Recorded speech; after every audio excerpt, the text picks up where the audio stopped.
Welcome back to Reality Asserts Itself on the Real News Network. I'm Paul Jay, and we're continuing our series of discussions with Stephen Cohen, and his biography is down below the video player, and you really should watch the first few segments anyway, and you'll get where we are.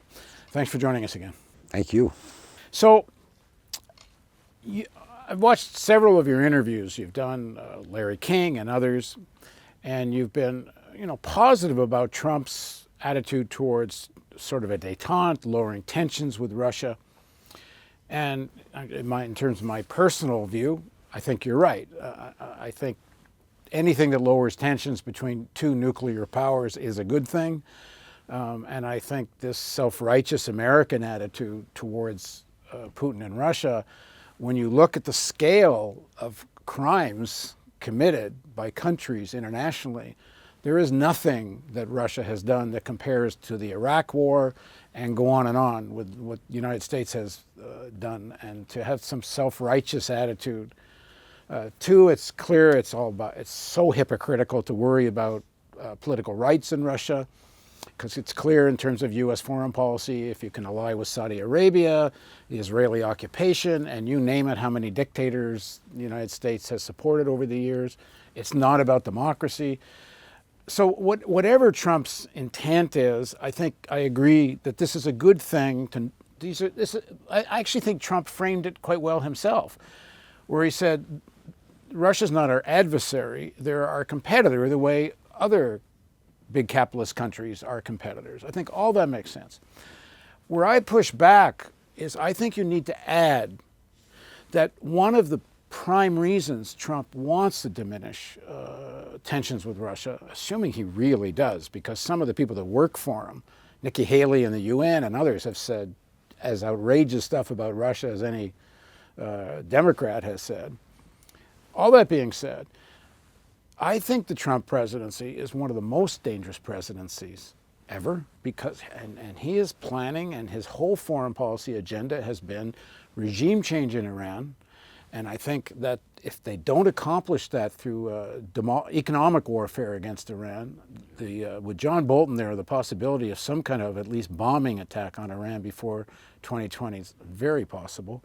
One of the reasons I think he wants to lower tensions with Russia is so he can go after China.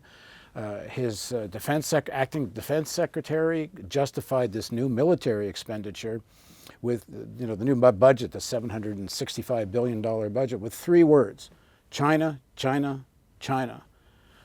Their strategic vision, and you can see this in Steve Bannon's interviews and language, is that diminish the tensions with Russia, go after Iran and go after China.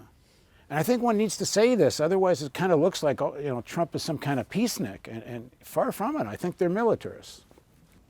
Not sure what the question is, though. Well, my question is it about his? Well, my question is, I think when you are, saying positive things about Trump diminishing tensions with Russia, which I think is correct, but I think you need to add this guy does not have peaceful intentions. He's very dangerous.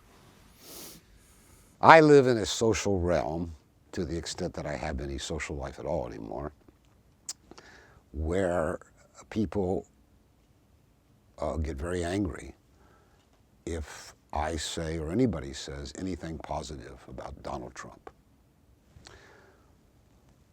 When Trump was campaigning in 2016, he said, I think it would be great to cooperate with Russia. All of my adult life, my advocacy in American foreign policy, and I've known presidents. The first George Bush invited me to Camp David to consult with him before he went to the Malta summit. I've known presidential candidates, senators, and the rest, and I've always said the same thing. American national security runs through Moscow, period. Nothing's changed. In the era of weapons of mass destruction, not only nuclear, but primarily nuclear, ever more sophisticated, the Russians now have a new generation of nuclear weapons. Putin announced them on March 1. They were dismissed here, but they're real. That can elude any missile defense. We spent trillions on missile defense to acquire a first strike capability against Russia. We said it was against Iran, but nobody believed it. Russia has now thwarted us. They now have missile defense evading nuclear weapons, from submarines to aircraft to missiles. And Putin has said it's time to negotiate an end to this new arms race, and he's 100% right. So, when I heard Trump say in 2016, we have to cooperate with Russia, I had already become convinced, and I spell this out in my new book, War with Russia, ? That we were in a new Cold War, but a new Cold War more dangerous than the preceding one, for reasons I give in the book. One of them being these new nuclear weapons. So I began to speak positively about Trump at that moment. That would have been probably around the summer of 2016, just on this one point, because none of the other candidates were advocating cooperation with Russia. And as I told you before, Paul, all my life I've been a détente guy. Détente means cooperate with Russia. I saw in Trump the one candidate who said this is necessary, in his own funny language. Mrs. Clinton, on the other hand, was very much a hawk. When she said publicly that Vladimir Putin has no soul, you could not commit or utter a more supreme statement of anti-diplomacy, and particularly addressing the Russians who put a lot of stock in soul. To say somebody has no soul and then go on to equate him with Hitler, I found that so irresponsible. I didn't vote for Trump, but I did begin to write and broadcast that this was of vital importance, that we have this discussion, that we needed a new détente because of the new and more dangerous Cold War. Since he's been president, I think he's been ineffective in regard to pursuing détente with Russia for a couple of reasons. I think that the people who invented Russiagate were the enemies of détente, and they piled on. So they've now demonized Russia. They've crippled Trump. Anything he does diplomatically with Putin is called collusion, no matter what Mueller says. It's collusion. This is anti-democracy, and détente is pursued through democracy. So whatever he really wants to do, it's hard to say. He's been thwarted. I think it's also one of the reasons why he put anti-détente people around him. Why did he pull out of the arms treaty? So this is a separate issue now, and a complicated one. We have been in violation. Let's be clear for folks which treaty we're talking about. We're talking about the so-called Intermediate Range Treaty. This banned the deployment of missiles that could fly roughly from 500, I think, to 3,000 miles. They were exceedingly dangerous. The American ones had been based in Europe. They were very dangerous because they tested high alert systems. They flew low, fast. They could elude radar. They were dangerous. Reagan and Gorbachev abolished them. 1987, correct? Now, stop and think for a minute, Paul. What Reagan and Gorbachev did in 1987 was the first ever in history act of nuclear abolitionism. They abolished an entire category of nuclear weapons. That was a sacred act. It needed to be cherished and preserved forever, no matter what difficulties emerged.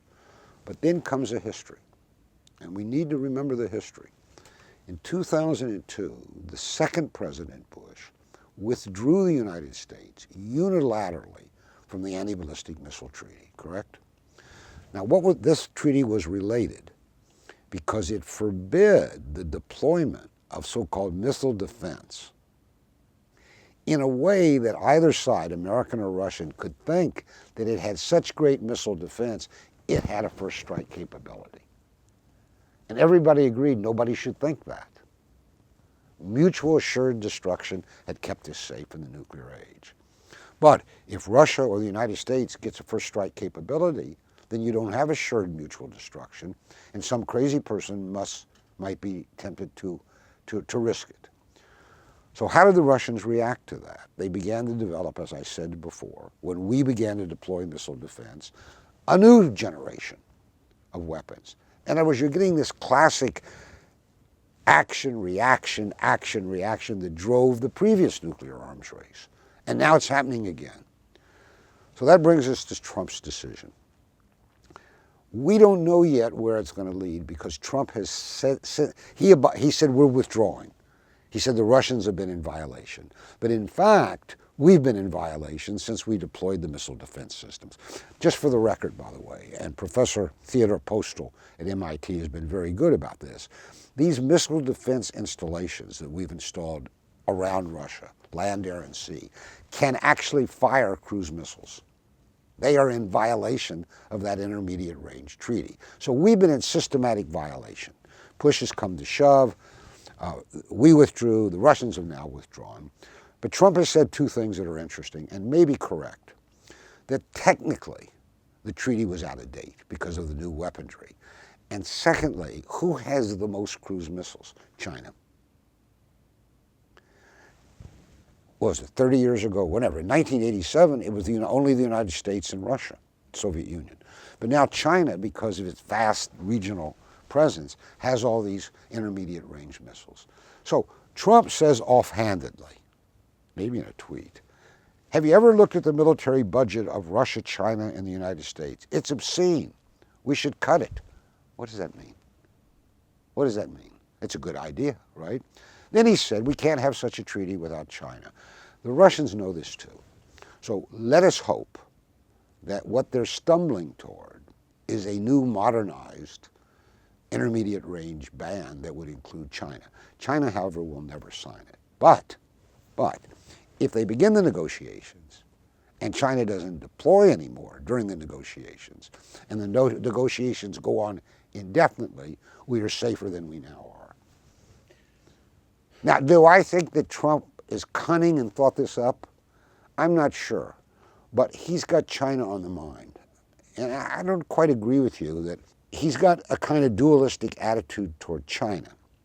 It's a threat, but every time he makes a new trade deal with China, he brags on it, that it's great for us.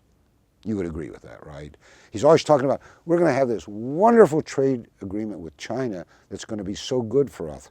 So in his mind, Trump's mind, China is kind of potentially, in his businessman mind, this big economic plus that he alone is going to get right. Let him try.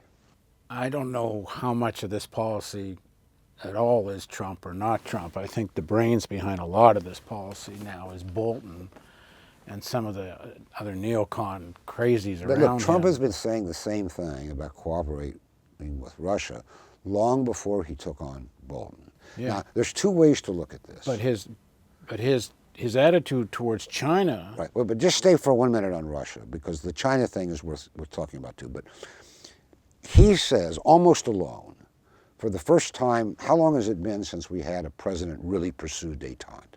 It's been a very long time. Obama called it a reset, but it was fraudulent. It was basically saying to the Russians, give us everything and we weren't going to give you anything. It was doomed from the beginning.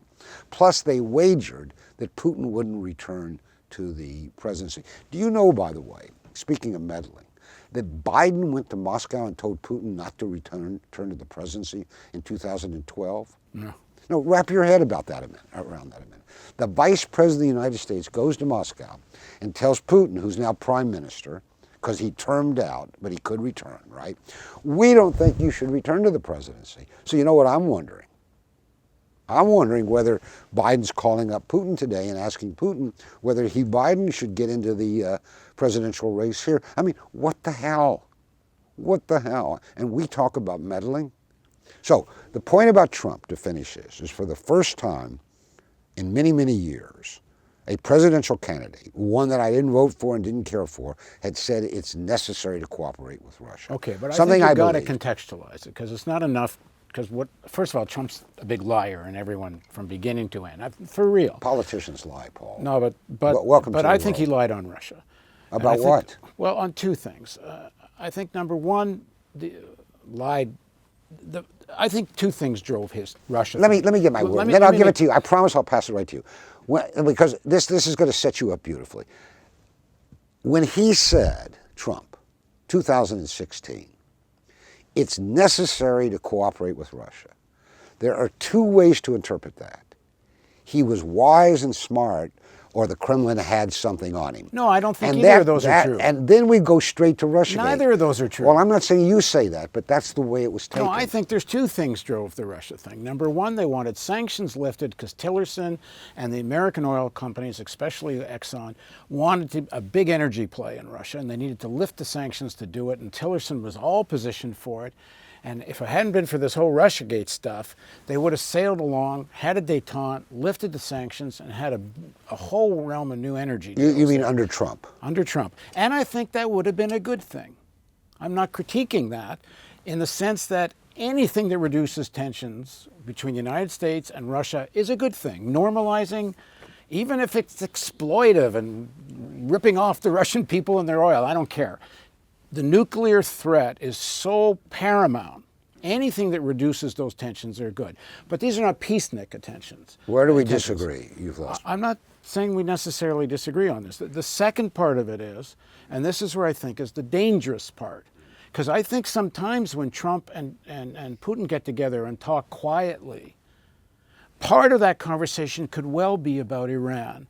Because when they had the first big round of sanctions on Iran, Russia supported them. Russia came in on it.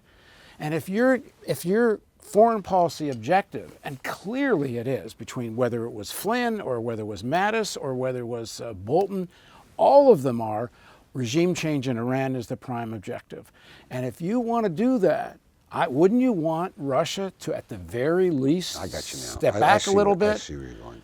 Number one. And number two, the big strategic guns are focused on China. So if you want to focus on China, wouldn't it be nice to have a strategic normalization with Russia, try to split Russia from China?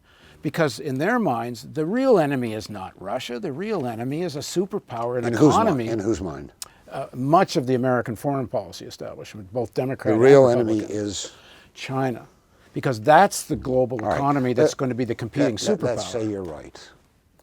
And that doesn't in any way say it's still, in the final analysis, a good thing if Trump can diminish these tensions. Well, if I understand but let's give it the whole context. Well, but it doesn't. I'm not sure what the whole context is. It seems to me you just said to me that Trump and these people were playing for Russia's support against Iran and China. As one piece of this, yeah. Well, if so, it's a fool's folly. Russia is leaving the West. I mean, it can't leave the West geopolitically because Russia's so big, it's half in the West and half in the unwest, right? Yeah. Geographically. But American foreign policy, NATO expansion, the unwise policies made in Brussels and Washington are driving Russia from the West. No doubt. And when you leave the West, where do you end up, Paul? They are pushing exactly the Where kind do of you end alliance. up? Well, with China, of course. And not only China, where else? All major powers that are not members of NATO, including Iran. So, when Putin came to power, he was very much in the tradition of Gorbachev and Yeltsin. He wanted a strategic alliance with the United States. Yeah. Who was the first person to call up Bush after 9/11? Putin. And he said, George, anything. And if you go back and look at what the Russians did to help the American ground war in Afghanistan against the Taliban, whether you think that was a good idea or not, that ground war, Russia did more to save American lives, Russian soldiers, fighting men in Afghanistan, than any NATO country did. No, Iran did more than any NATO country to help America. But Russia had assets, unbelievable assets, and corridors for transportation, and even an army, the Northern Alliance, it had kept in Afghanistan. It gave it all to the United States. Putin wanted a strategic alliance with the United States, and what did he get in return? He got from Bush, the second Bush, more NATO expansion right to Russia's borders, and as I mentioned before, American withdrawal from the anti-ballistic missile treaty, which had been the bedrock of Russian nuclear security for 30 or 40 years. He got betrayed. And they use that word, предательство. We were betrayed by Washington. This is serious stuff. The pivot away from the West begins there and continues with these crazy policies that Washington has pursued toward Russia. It doesn't mean that Russia is gone forever from the West. But if you look at the billions of dollars of investment, you look at which way the pipelines flow, you look at Russia, Putin meets like 6 times a year, maybe more, with the leader of China. They've each called each other their best friend in politics. Trump meets with Putin and we think, oh my God, how could he meet? I mean, it's normal. Netanyahu just met with Putin. Nobody said a word. But the point here is that Russia's been torn between East and the West forever. Its best policy, in its own best interest, is to straddle East and West, not to be of the East or of the West. But it's impossible in this world today. And U.S.-led Western policy, since the end of the Soviet Union, and particularly since Putin came to power in 2000, has persuaded the Russian ruling elite that Russia cannot count any longer, economically, politically, militarily, on being part of the West. It has to go elsewhere. So all this talk about wanting to win Russia to an American position that's anti-Iranian and anti-Chinese is conceived in disaster and will end in disaster. They should think of some other foreign policy. I agree, but I think that's what the people around Trump that wanted the détente. He should get new people then. Well, I'll tell you truthfully, if Trump really wants to cooperate with Russia for the sake of American national security, if we forget all this Russiagate stuff and we say the guy is a little dim, but his idea is right, you got to cooperate with Russia, he has to get some new advisors because the people around him don't have a clue how to do it.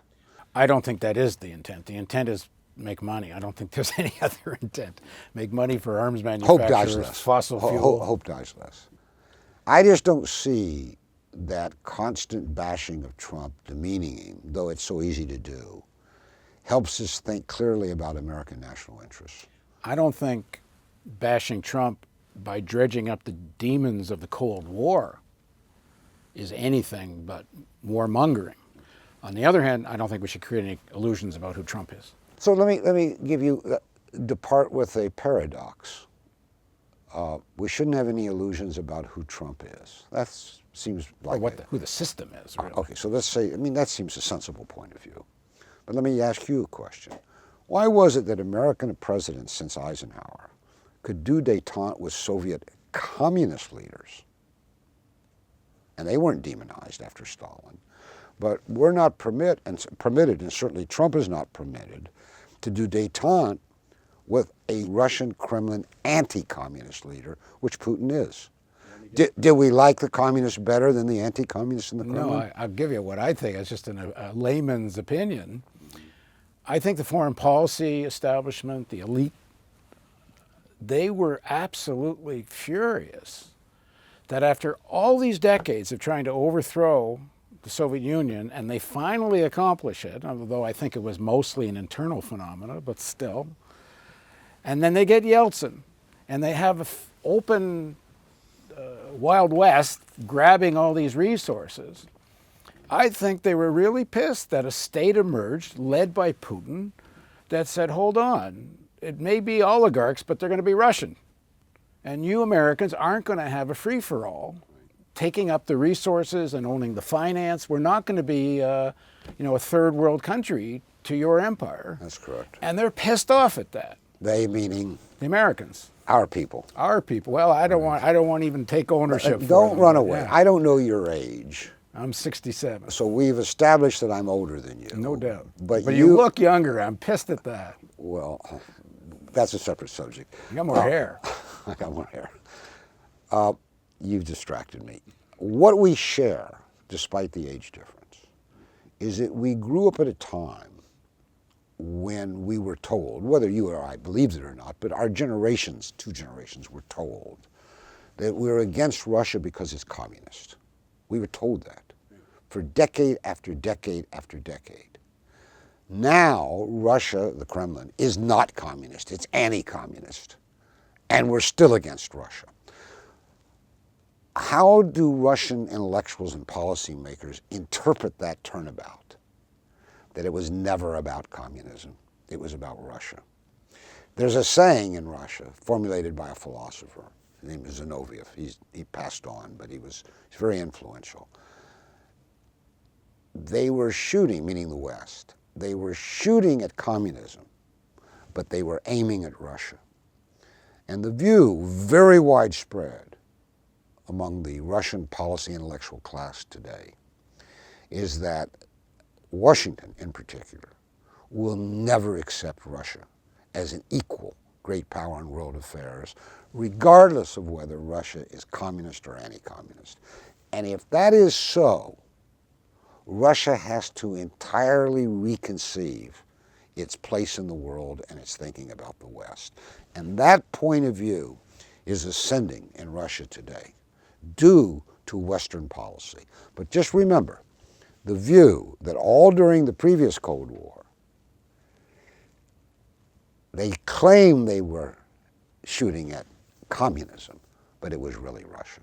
And they still are today. Yeah, I'd agree with that. I just... Well, we don't want, but you and I may agree, but we don't want Russians to think that way. Yeah, but I think the view coming out of World War II about being the global hegemon, the superpower, what that also means is you can't have any adversarial regional powers.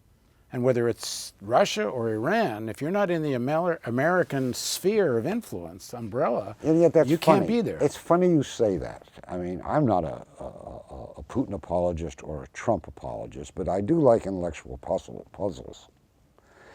If you're saying that we have to give up our thinking about a multipolar world, so to speak, that there'll be other regional superpowers or great powers, then isn't Trump the first American president who seems to be okay with that?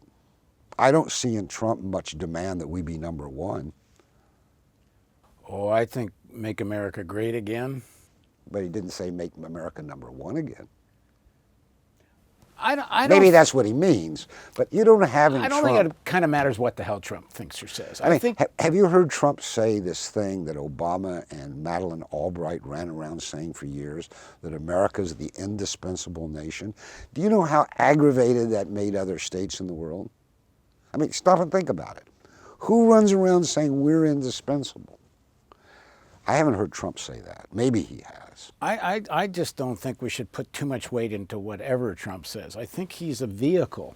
He's a vessel. You take what you can get these days. He's a vessel, first and foremost, for the arms manufacturers, for the fossil fuel industry. He's a vessel for right-wing evangelical politics. He's not a philosopher king. He's not a peacenik. You have to have priorities. I think he's rather banal. Yeah, probably, but you have to have priorities. My priority in international affairs is to avoid a military conflict with Russia. In my book, my new book, War with Russia, ? When I start writing that book in 2013, I never intended to give it that title. But as I worked and watched events unfold since 2013 to 2019, for the first time in my long career, I thought war with Russia was possible. I didn't even think there was going to be war during, as I remembered, I don't remember it vividly, during the Cuban Missile Crisis. Today, I assure you, the new Cold War is fraught with multiple Cuban Missile Crises. Take your pick. In the Baltic area where NATO is building up. In Ukraine, where we have got ourselves involved in a proxy war. In Georgia, where NATO is trespassing again as we talk.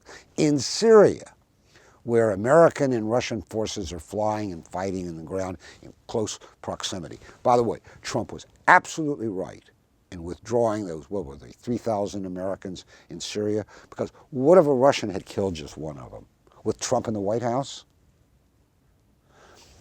The tripwires of war between nuclear Russia and nuclear America are far greater and more multiple than they have ever been. That's the danger. Therefore, at this moment, if Trump says it's necessary to cooperate with Russia, On that one issue, we must support him. It's existential at this moment. And believe me, people love to hate on Putin in this country. Putin's evil, Putin's bad. It's nonsense. Putin is a recognizable leader in Russia's tradition. Putin, as you said, I think before, came to power wanting an alliance with the United States. He's spoken of his own illusions publicly. Leaders very rarely admit they ever had an illusion, right? It's not something they do. He is reproached in Russia for still having illusions about the West. You know what they say about him in high places in Russia?